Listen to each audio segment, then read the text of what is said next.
Good morning. Welcome to Storytime with Miss Fennell. Today is Saturday. We are starting the fourth chapter of our book, Hello Universe by Erin Entrada Kelly. Um, Yesterday we were with Virgil, and so today I'm thinking, we're with somebody different today. So we're going to read chapter 4. Chapter 4, Bells of the Buddhist Monastery. 12-year-old Kaori Tanaka, a proud Gemini, liked to tell people her parents were born in the high, misty mountains of a samurai village. In truth, they were both second-generation Japanese Americans from Ohio. No matter, Kaori knew in her bones that they were meant to be born in the mountains. Some people were just delivered to the wrong birthplace. How else could she explain her powers of second sight, which could only come from something magical? Kaori was mildly surprised to get a text from one of her clients, her only client, truth be told, on the first day of summer, particularly at 7:45 in the morning. But on the night before, just as she was gliding off to sleep, she'd had the vision of a hawk perched on a giant fence post. Only now, she realized that it must have been a vulture, not a hawk, and the vulture started with V, just like Virgil's name. The connection couldn't have been clearer. She was already awake. She believed in waking up with the dawn whenever possible, when she heard the bells of a Buddhist monastery chime from her phone. A text message alert. She snatched it immediately and read Virgil's message. This must be a matter of some urgency, she said from her bed. She liked to talk aloud when she was alone, just in case any spirits were listening. After replying to the text, Kaori lit a stick of incense, walked across her zodiac circle rug, and stepped into the hallway. She knocked gently on her younger sister's bedroom door. No one was awake yet, least of all the 7-year-old Jen. Jen was a Cancer. Morning wasn't her best time of day. Cancers were notorious night owls. Knocking is fruitless, Kaori said.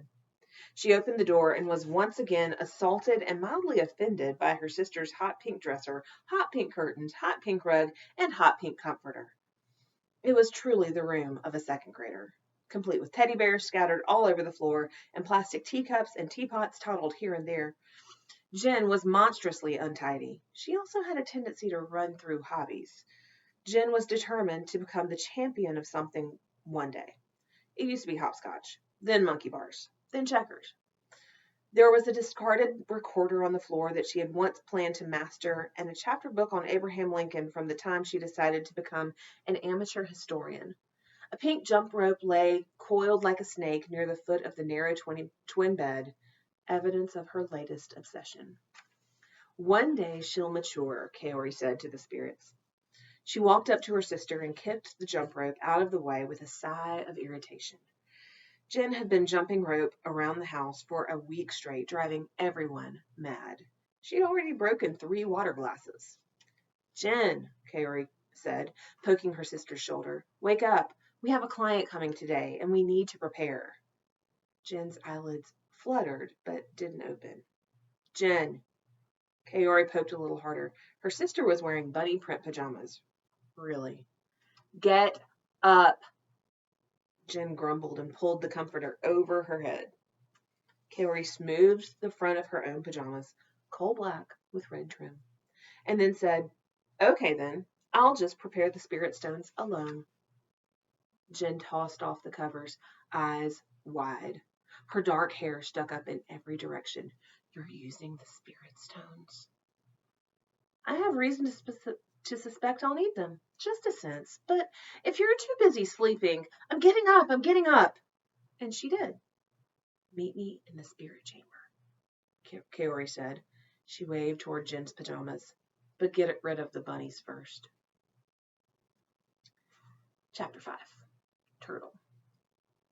It was true about guinea pigs. They weren't supposed to live alone.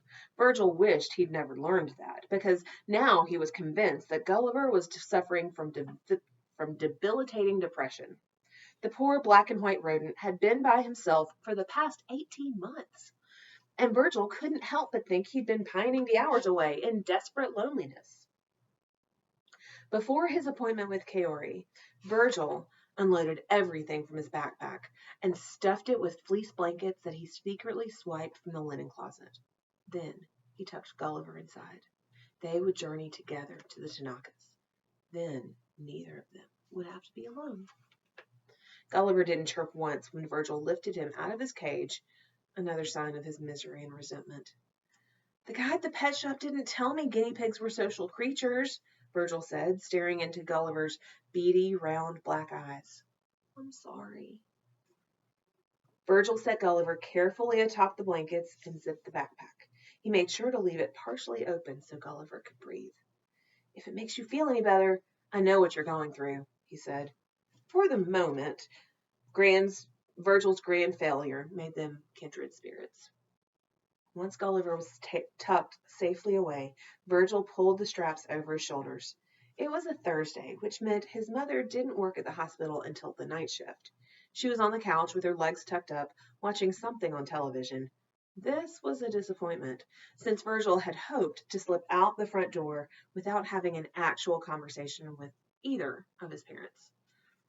No such luck. Where are you going, Turtle? She asked.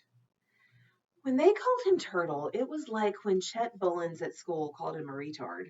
He knew his parents weren't like Chet Bullens, but he also knew that they were poking fun at his shyness, just like Chet Bullens was making fun of the fact that Virgil was 11 years old and didn't know his multiplication tables. Did they know how much he hated that nickname? Kaori's, Virgil mumbled. Mrs. Salinas and Mrs. Tanaka knew each other from the hospital. They were both nurses. Bring her a mango and tell her not to eat it until it's ripe. Virgil hurried to the kitchen, conscious of the passing minutes, and snatched a mango from the fruit bowl. Lola had been complaining about his mother's fruit buying for the past 3 days, so he knew his mom was trying to prove a point by putting every mango and clementine to good use. Just as he turned the knob out of the front door, his mother said, Don't wander too far, Turtle. Mahalkita, be careful. He hesitated at the half-open door. Mom? Yeah? Don't call me that. It makes me feel like I'm 6 years old. It makes me feel like a loser. Mahalkita, he said, which meant, I love you. He stepped into the warm sun. So that was chapters 4 and 5. They were a little shorter today.